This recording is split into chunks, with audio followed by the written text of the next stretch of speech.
Hey everybody, it's Jason Blaha here, and today we went ahead and filmed Brittany's training. Yeah, she's got a t-shirt on, so she looks a little less jacked. It's really kind of funny because I get a lot of people, a lot of trolls come in and talk about, oh, she's so jacked, she's so manly, and I just kind of have to laugh because she's 5'7" and weighs 148. Obviously natty. Obviously not carrying huge amounts of muscle mass, and it's really funny they do that. But right now, she feels that her upper body is as developed as she wants it. She lost about 10 pounds during all the hurricane and was fatigued from that. Really training for power is really kind of out for her right now. She went through a lot of just stress from the hurricane. She's been helping people with charity projects. She did some of the cut-a-thons and everything to where she went to the actual refugee centers for the hurricane victims and was doing free haircuts and stuff.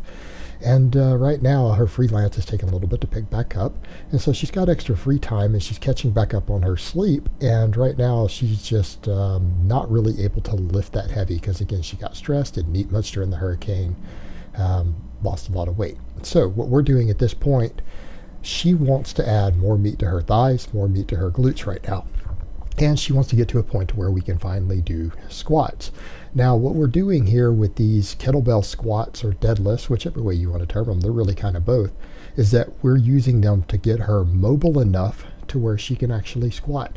And she's surprised when I've had her look at these videos because she can actually squat there. She really struggles with squatting, and she's almost at squat depth. So it's just a matter of getting her technique right. And like I was saying in the other video, we've had to look a lot at her hips. The shape of her hips being slightly different from other people, in the sense of people's hip angles vary a lot genetically, and her actual hip bones come out quite a bit. And actually, historically, it's been a problem with hip dislocations for her even when walking. Like when Brittany and I went on our first date ever, her hip dislocated. So we've had to do a lot of work to try to get her ready to squat. And this exercise is actually great for that. And because she wants to bring up her thighs and she wants to bring up her glutes, since she just had a lot of weight loss, she's relatively lean right now. In fact, the other day I noticed she had a vein running up the side of her abs when she was doing one of her friend's hair. She was doing some hair, and we noticed that. So she's lean enough, and now she's slowly bringing her carbs back up, and she's sleeping a lot to catch back up on the stress and everything. It's like, okay, well, let's get in large amounts of volume for her legs. So that's what we're doing. Since she's going to gain a little bit of weight back, at least 5 pounds over the next couple of weeks, let's try to put as much muscle on as we can, because she's eating again, eating relatively clean diet for her. Brittany has a history of eating a lot of junk food, and she lost actually 60 pounds while still eating junk food. And all of us should be so lucky. But again, it just has to do with activity and everything else. She's on her feet a lot because of the type of work she does. She's on her feet a lot. She's a hairstylist, makeup artist. Does some special effects stuff on the side. But yeah, since she's had some shifts and stuff, she's not doing as much freelance just because of the hurricane and everything. And she quit doing the charity work she was doing for a TV show. We had a TV show. I'm not going to get into all that. Some people know about it, that we are no longer doing. That was actually a free show that she had been talked into being on the television show. And now that she's not having to do it as much, she's has more free time. She's getting caught back up on her sleep. And so we're doing relatively high volume, high frequency leg training.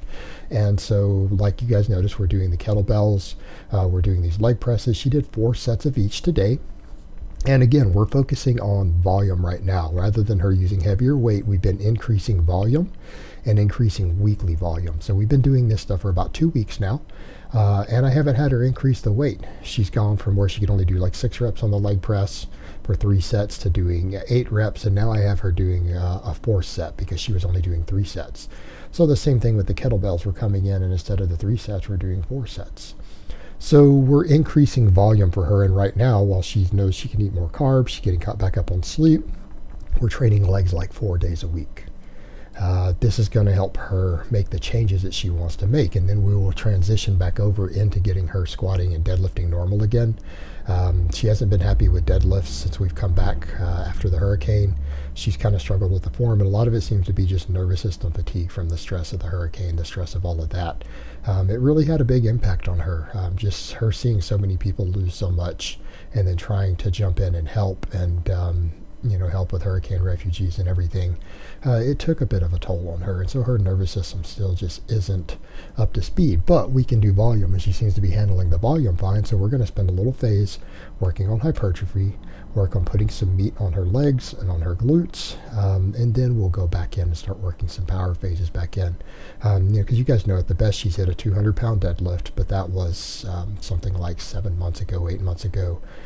She has lost a little muscle and strength there due to different work schedules and stress, and so to get back to all of that, we're adjusting things. And because of her structure, I might have her do the sumo deadlift. We're talking about it. I've had her mess with it a little bit with a lightweight, and we're going to need to do fairly wide squats. And again, that has to do with her having a wide hip angle and having very long legs. Again, she's 5'7", so she's above average height for a girl, and so that's what we're having to do. And so this is preparing her to do that. So you'll notice again, really wide stance on the leg press.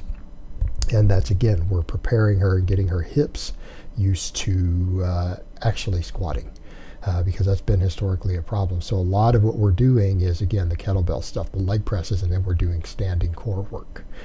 So we do all of this here. And today we went ahead and did some of her upper body stuff, because next time she comes in the gym, I may have her mess with some box squats and things so that we can get used to squatting.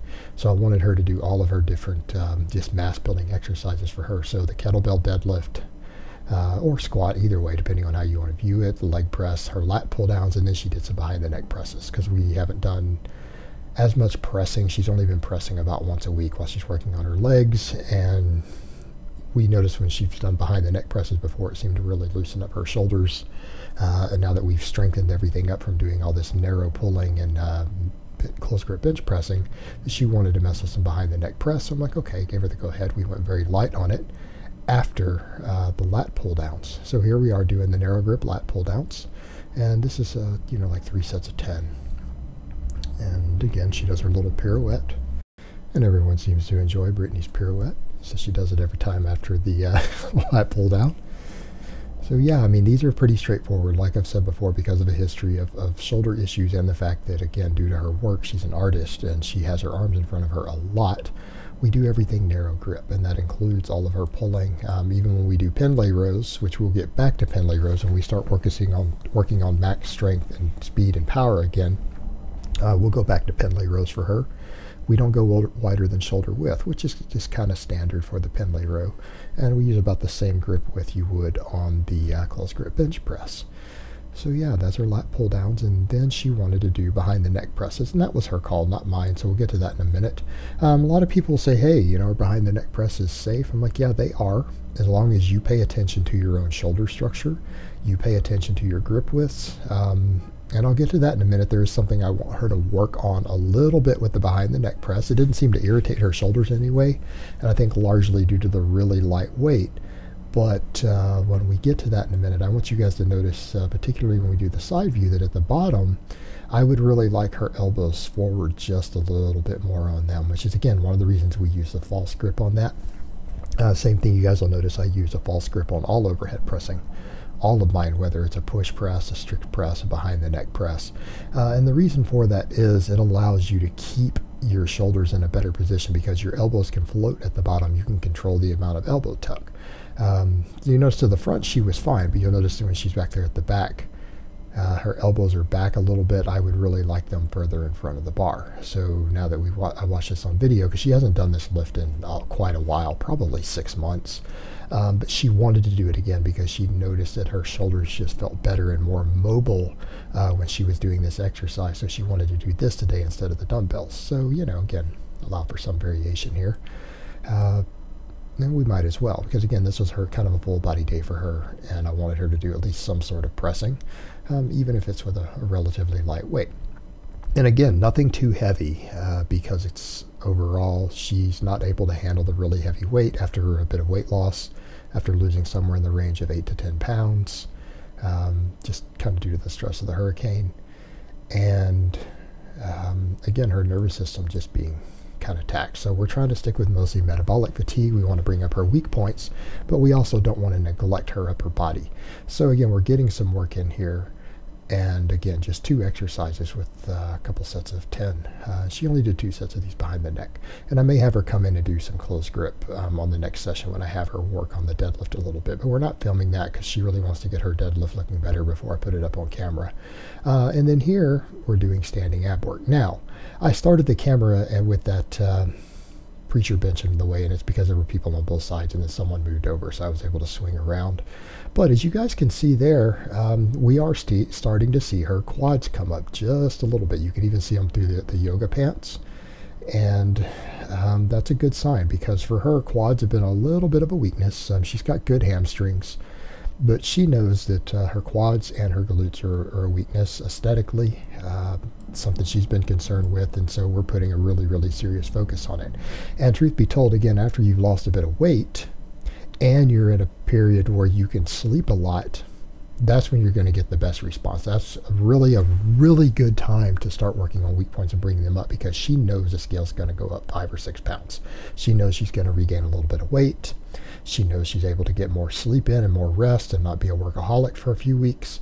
So we're going to take advantage of that and get into the habit of working her weak points more, rather than the stuff that she kind of wants to do a little more, which is, you know, again, a lot of the upper body stuff, because of her, she wants to keep her shoulder joints healthy and keep all of that stable for her work. But we know that aesthetically, she really needs more leg, more glute, and she knows that, and it's something that she's accepted on her own, and so therefore I'm working with her on it. So we're going to work on that, like I said, quite a bit. But doing this standing ab work will carry over to her squats and deadlifts, even though we're not doing, other than traditional deadlifts, we're only doing for her about once a week, and we're about to switch her back into squatting. These exercises will build the muscles involved, and they'll build the mobility and the strength we need through those ranges of motion. All right, guys, but that's really all I have to say on that today. I hope it's been informative, and I will talk to you guys next time.